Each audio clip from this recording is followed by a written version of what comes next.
শ্বশুরবাড়ি এসেছি আর শ্বশুরবাড়িতে শাক উঠাবো, চারোদিকে শাক। আর গ্রামে আসলে বাপের বাড়ি বলো আর শ্বশুরবাড়ি বলো, জানো তো আমাদের মেয়েদের শাকের দিকে একটু লোভ যায়।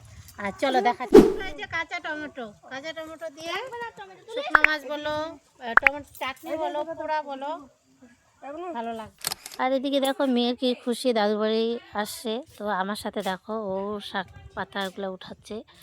আর টমেটোটা বেশি করে টমেটোটা উঠছে, ওইটাই ওর সহজ হয়। কত সুন্দর একটা ডগা, আর ফুল নিয়ে নিলাম সাথে। দেখ ভেন্ডি, ছোট ছোট গাছে কি সুন্দর ফুল। দেখো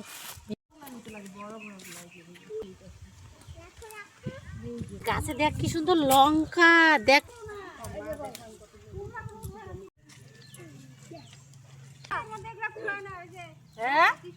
আমি আর মেয়ে দুজন মিলেই শাক উঠালাম। আর এখন যাবে মেয়ে ঝাম্বই আর কি নদী দেখতে, তো সেখানে মেয়েকে নিয়ে যাচ্ছি। আর দেখো মেয়েকে একটু হাঁটাচ্ছিলাম। আর এদিকে দেখো জলে নামবে বলেই আমি জলে আর নামতে দেই নাই, আর মেয়েকে একটু মাটি দিলাম যে জলে একটু ঢিল দেওয়ার জন্য, এটাতেও খুশি। টাটা।